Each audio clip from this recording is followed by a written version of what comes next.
up on DC News Now at 4. More threats called into Montgomery County schools. Concern from the community as they're happening more often.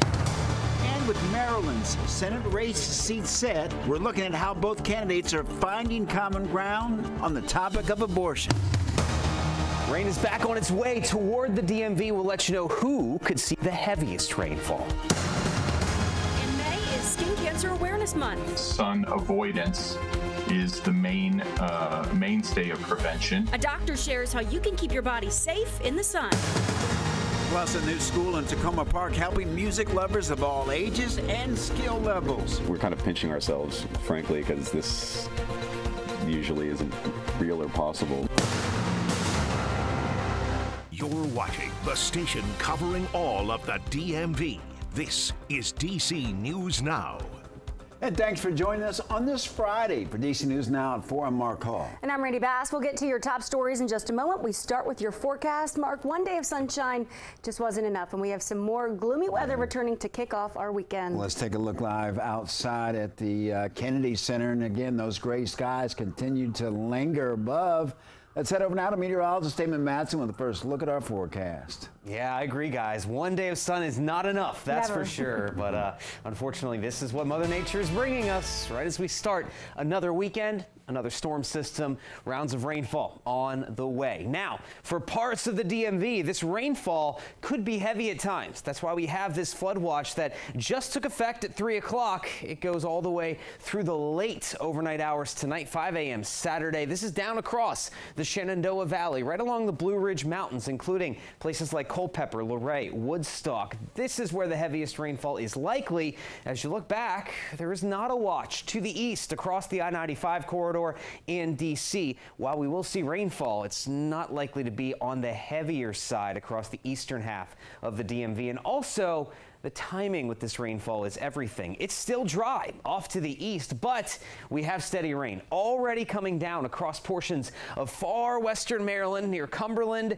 back down into West Virginia, Kaiser, even into Petersburg there. That's where the rain is, and it will continue to be for at least the next few hours. We are not expecting rain showers to spread all the way over to the D.C. metro and surrounding areas until closer to 8, 9 o'clock tonight. So it's going to take some time for this system to arrive. But when it does, it's going to turn things soggy as we head into the night tonight. Now, we're expecting the soggy weather to last into our Saturday as well. Just how long, though, before it starts to dry out again? We'll have a full look at your forecast coming up here in just a bit. All right, Damon, thank you. New details this afternoon as jurors in Montgomery County convict a man on murder charges stemming from the 2022 deadly shooting of a Silver Spring gas station clerk. New video shows moments before Tory Moore shot clerk Ayalu Wandimu. You just saw Moore throwing something at the clerk. A verbal fight ensues between the two. Then Wandimu leaves to grab a pole, hits Moore with it. Moore then pulls out a gun, shooting Wandimu 3 times. Moore is also expected to stand trial in 2 additional murders this fall. When police determined Moore was a suspect in the gas station shooting, they searched his apartment nearby where they found the body of his pregnant girlfriend. Officers say Denise Middleton was shot multiple times and had been dead for a while before she was found. New details on a deadly shooting out of Prince George's County. Police have identified the victim who was gunned down. Investigators say 22-year-old Zamarco Fogg was found shot in a parking lot on Hillmar Drive in Suitland last night. He died at the scene. Investigators say they don't think that the shooting was random. So far, no arrests have been made. Anyone with information should contact Prince George's County Police. Well, DC News Now is your local election headquarters. Abortion is going to be a key issue in this upcoming Senate race in Maryland between former Governor Larry Hogan and Prince George's County Executive Angela Alsobrooks. Earlier this week, Mark, Hogan declared he is pro-choice and would back protections for abortion rights under federal law. Our political and government reporter Leonard N. Fleming caught up with Hogan after a campaign event, and he's live in Upper Marlboro. Leonard, it seems like the governor's abortion position is evolving.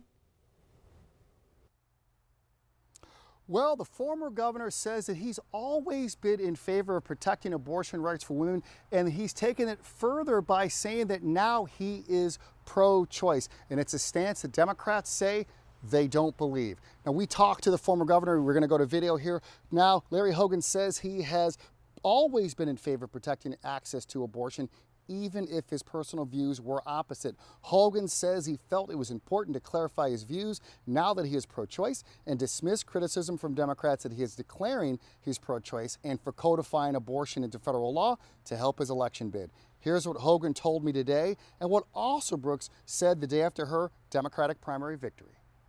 I'm not personally in favor of abortion, and I was raised as a Catholic, but I also have said for decades that I wasn't going to make that choice for anyone else. They will know for sure that he is a person who is not pro-choice, that he vetoed important abortion care legislation that would have expanded that care across the state.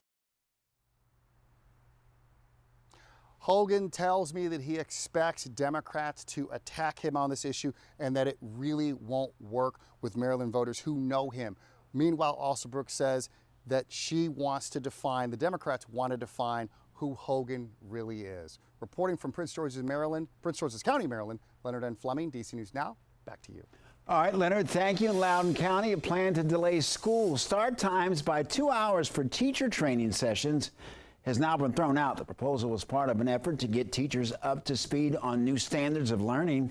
Northern Virginia reporter Haley Milon has the latest from the school system. Haley, what sparked the change? Hey, Mark, Randy. Yeah, this is actually a fairly recent development all week.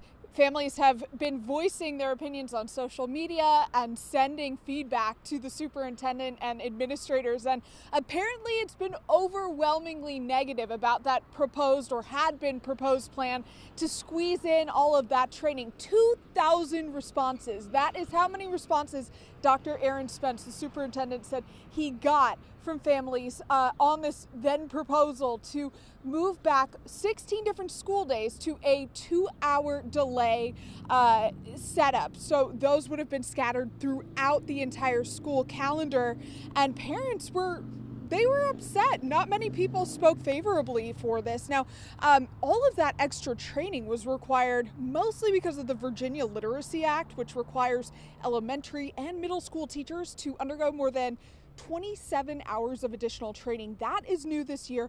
In addition to changing standards of learning in both English and math, those both would have required, or they do require still, additional hours. But now the school division is shuffling and trying to figure out how to squeeze in that training before, not before the school year starts. They have through the end of the next school year, but pepper that training in perhaps over the course of the summer. Now, that proposal was so unfavorable to families because so many families would have been left without childcare for those 2 hours until the first bell started late. So again, a lot of families are probably breathing a sigh of relief. The school division had been looking for alternatives under that plan to have childcare and breakfast served for kids and just have staff watch the students. Now that's off the table, so there will be many relieved families across Northern Virginia.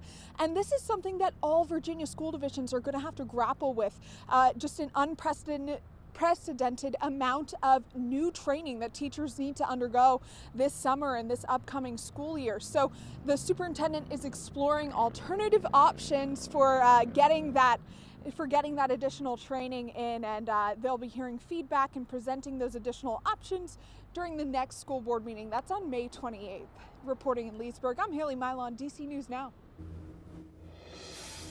Haley, thank you. Staying in Virginia right now, Governor Glenn Youngkin making some final decisions on key legislation in the Commonwealth. Youngkin has until midnight tonight to take action on a handful of bills that the General Assembly rejected his changes to when they last met in April. Those bills include one to strip the group United Daughters of the Confederacy of certain tax exemptions. Plus, Youngkin will have to decide whether to sign or veto bills establishing a person's right to contraception in Virginia. The senator who wrote the Senate version of the contraceptive bill says it would protect Virginians' access to IUDs, condoms, birth control, and more. We need to have laws in place that are going to afford effective protections for all individuals around critical private issues for reproduction.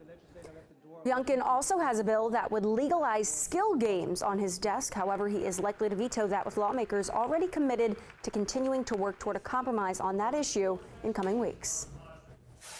Guys. Dude, Step back. Back up. I'm back. That was the moment Scotty Scheffler, the #1 golfer in the world, was arrested this morning. He was charged with second-degree assault of an officer and criminal mischief. Scheffler allegedly tried to drive around police vehicles to enter the golf club in Louisville, Kentucky.